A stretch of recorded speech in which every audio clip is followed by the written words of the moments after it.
बिस्मिल्लाहिर्रहमानिर्रहीम। अस्सलाम वालेकुम रहमतुल्लाहि व बरकातुहू। क्या आप भी अपने नए घर के लिए दुआ कर रहे हैं और इसके लिए परेशान हैं? क्या हर मुश्किल का हल करने का तरीका ढूंढ रहे हैं? तो ये वीडियो आपके लिए है। आज मैं आपको एक अजीम वजीफ़ा बताऊंगी जो मेरी ज़िंदगी में खुद एक नई रोशनी बनकर आया।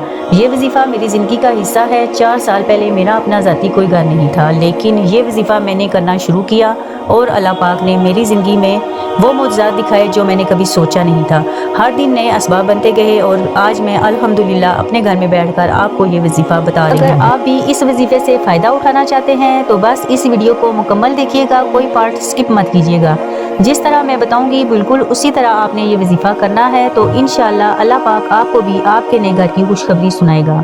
सही बुखारी में आता है कि अल्लाह ताला के रसूल सल्लल्लाहु अलैहि वसल्लम ने फरमाया, अल्लाह से इस तरह दुआ करो कि तुम्हें यकीन हो कि वो तुम्हारी दुआओं को कबूल करेगा। इस हदीस से साबित होता है कि हमें अल्लाह से इस तरह दुआ मनवानी है कि हमें पूरा यकीन हो कि अल्लाह ताला हमारी दुआओं को कबूल करने वाला है, वो दुआओं को सुनने वाला है और दुआओं को कबूल करने की ताकत रखने वाला है। वीडियो में हम न सिर्फ वजीफा करने का तरीका सीखेंगे बल्कि कुछ ऐसे दिलचस्प इस्लामी वाक़यात और इस दुआ की फजीलत भी शेयर करेंगे जो कि आपके ईमान को इंशाअल्लाह मजबूत करेगी। मैं आपको एक ऐसा अमल भी बताऊंगी जिसको करने से इंशाअल्लाह आपके घर में बरकत होगी। ये बहुत ही छोटा सा अमल है मगर निहायत मुजरब तरीका है अपने घर में बरकत लाने का। और वीडियो के आखिर में आपके सवालात का जवाब भी दूंगी जो कि मेरी बहनों के होते हैं, जैसा कि अगर कोई एक दिन छूट जाए तो क्या इस वजीफे का असर होगा या नहीं, क्या औरतों के लिए ये वजीफा किसी हालत में मना है, इन सवालात के जवाब भी दूंगी इंशाअल्लाह। आइए एक दफ़ा मिलकर मेरे साथ रूह शरीफ पढ़ लेते हैं। अल्लाहुम्मा सल्ली अला मुहम्मदिन व अला आली मुहम्मदिन व बारिक व सल्लिम बि रहमतिका या रहमान रहीम। इस दुआ में अल्लाह पाक के वो नाम शामिल हैं जो हर मुश्किल का हल है। 4 साल पहले मेरी ज़िंदगी एक आजमाइश थी। मुझे अपना घर बनाने के लिए कोई असबाब व वसाइल मुयस्सर नहीं थे। हर दिन परेशान रहती थी। इसकी वजह से हमारे घर में हर रोज़ नई लड़ाइयाँ झगड़े होते थे। एक तो हमारे अपने सगे रिश्तेदार जो कि हमें हर बात पर ताने और बुरा भला कहते थे। इस बेचैनी के दौरान मुझे एक और मसला समझ में आया कि घर के अंदर की लड़ाइयाँ अक्सर मियाँ बीवी के दरमियान होती हैं और छोटी छोटी बातें बड़ा मसला बन जाती हैं। उस वक्त मुझे एक वजीफे का पता चला जो कि मियाँ बीवी के दरमियान मसाइल को हल करने के लिए था। ये वजीफा बहुत आसान है और इसका असर हम पर खुद हुआ है। अगर आप भी अपने घर में सुकून चाहते हैं और मियाँ बीवी के दरमियान मोहब्बत बढ़ानी है तो इस वजीफे को भी ज़रूर करें। मैंने इस मसले पर एक वीडियो बनाई हुई है जो आप इस वीडियो के बाद देख सकते हैं। जिस तरह अल्लाह पाक ने मियाँ बीवी के मसले का हल निकाला है, इसी तरह हर मसले का हल अल्लाह पाक की रहमत से होता है। जब हमारा अपना घर नहीं था, हर दिन एक नई मुश्किल होती थी। मैं हर रोज़ हर वक्त अपने रब से दुआ करती और पुकारती, ऐ मेरे रब मुझे अपना घर अता फरमा। यकीन जाने उस वक्त हमारे पास जगह भी नहीं थी कि उस पर हम अपना घर बनाएं। हमारे ज़हनो गुमान में भी नहीं था कि किस जगह पर जगह लेकर मकान बनाएंगे। मैं किसी से भी इस बात का जिक्र नहीं करती थी कि हमारे घर में इस तरह के मसले चल रहे हैं। मैं सिर्फ अपने रब से हर मसले का हल तलब करती थी कि एक अल्लाह पाक है जो सिर्फ हमारी मदद कर सकता है।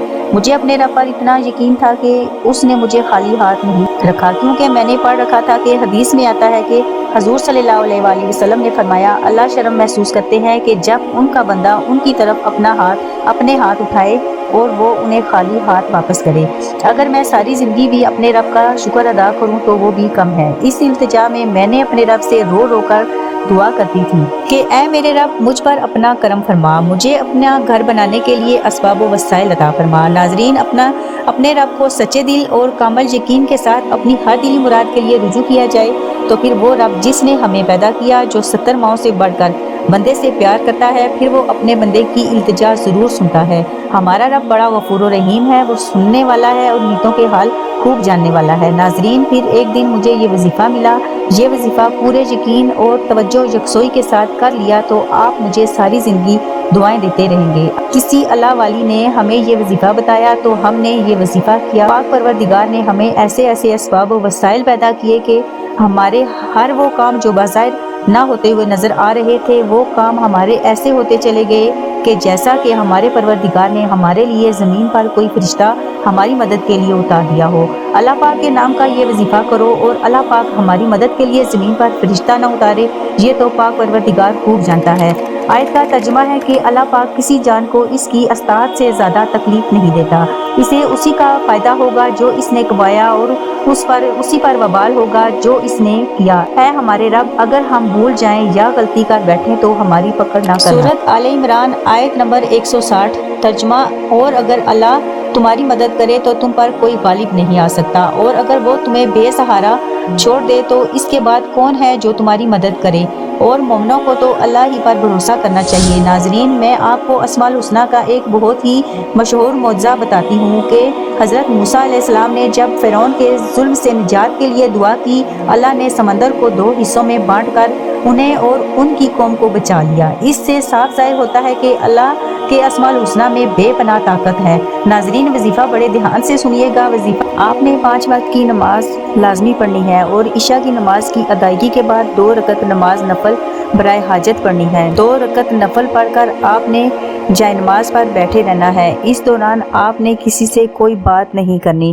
پھر آپ نے دعائے جمیلہ 5 بار پڑھنی ہے۔ دعائے جمیلہ پڑھ کر آپ نے اپنے رب سے اپنے گھر کے لیے دعا کرنی ہے کہ اے میرے رب، مجھے اپنا گھر بنانے کے لیے اسباب و وسائل عطا فرما۔ ہر روز آپ نے عشاء کی نماز کے بعد یہ عمل کرنا ہے۔ جب تک آپ اپنے مقصد میں کامیاب نہیں ہوتے اس وقت تک آپ نے یہ عمل کرنا ہے۔ پورے یقین اور توجہ یکسوئی سے یہ عمل کیا تو اللہ پاک آپ کو جلد اپنا گھر نصیب کرے گا انشاءاللہ۔ اللہ پاک آپ کو یہ عمل کرنے کی توفیق عطا فرمائے، آمین۔ اگر آپ کو ویڈیو پسند آ رہی ہو تو ابھی کمنٹ میں ماشاءاللہ لکھیں۔ ناظرین، جیسا کہ میں نے آپ کو ویڈیو کے آغاز میں کہا تھا کہ وظیفے کے بعد میں آپ کو ایسا عمل بتاؤں گی جس سے آپ کے گھر میں برکت ہی برکت ہوگی۔ وہ چھوٹا سا عمل یہ ہے کہ آپ جب بھی اپنے گھر میں داخل ہوں تو سب کو سلام کریں، پورا سلام، السلام علیکم رحمۃ اللہ وبرکاتہ۔ اگر کوئی نہیں بھی ہو تو تب بھی اونچا سا سلام لازمی کریں۔ اس کو اپنی عادت بنا لیں۔ اگر آپ نے اس چھوٹے سے عمل کو اپنا لیا تو آپ خود فرق محسوس کریں گے انشاءاللہ۔ یہ بہت ہی مجرب عمل ہے اپنے گھر میں برکت کے نزول کے لیے۔ اس کو اپنی عادت بنا لیں۔ اگر آپ نے اس چھوٹے سے عمل کو اپنا لیا آپ خود فرق محسوس کریں گے۔ جو سوالات میری بہنوں کے ہوتے ہیں کہ اگر ایک دن چھوٹ جائے تو کیا اس وظیفے کا اثر ہوگا؟ ناظرین، اگر آپ سے کسی وجہ سے ایک دن چھوٹ گیا ہے تو اگلے دن سے شروع کریں، اسی روٹین سے پڑھنا شروع کریں۔ بس آپ نے پڑھتے رہنا ہے اور اللہ سے دعا مانگتے رہنا ہے۔ آپ اس کو اور کسی حاجت کے لیے بھی پڑھ سکتی ہیں، جیسا کہ اگر کسی بیٹی کا رشتہ نہ ہو رہا ہو، کام میں رکاوٹیں آتی ہوں، بندش ہو یا کسی بھی طرح کا کوئی بھی مسئلہ یا مراد ہو۔ عشاء کی نماز کے بعد 2 رکعت پڑھ کر 5 مرتبہ دعائے جمیلہ پڑھ کر اللہ کے حضور دل سے دعا کریں، اللہ ضرور قبول فرمائے گا۔ دوسرا سوال میری بہنوں کا ہوتا ہے کہ کیا عورتوں کے لیے یہ وظیفہ کسی حالت میں منع ہے؟ دیکھیے، اگر کسی حالت میں وظیفہ نہیں کر سکتے تو دل سے اللہ سے دعا کریں، اللہ نیت کو دیکھتے ہیں۔ صحیح مسلم میں آتا ہے کہ اللہ کے رسول صلی اللہ علیہ وآلہ وسلم فرماتے ہیں کہ اعمال کا دار و مدار نیتوں پر ہوتا ہے اور ہر شخص کو وہی ملے گا جس کی اس نے نیت کی۔ ناظرین، ویڈیو اگر پسند آئی ہو تو سبسکرائب کر دیجئے۔ میں اسی طرح کی انفارمیٹیو ویڈیو بناتی رہوں گی جس سے آپ کو دین اور دنیا میں کامیابیاں ملتی رہیں گی انشاءاللہ۔ ویڈیو کو اپنے پیاروں کے ساتھ شیئر کیجئے گا۔ ملتی ہوں انشاءاللہ آپ سے اگلی ویڈیو میں۔ مجھے اپنی دعاؤں میں یاد رکھیے گا۔ اللہ پاک آپ کا حامی و ناصر ہو۔ اللہ حافظ۔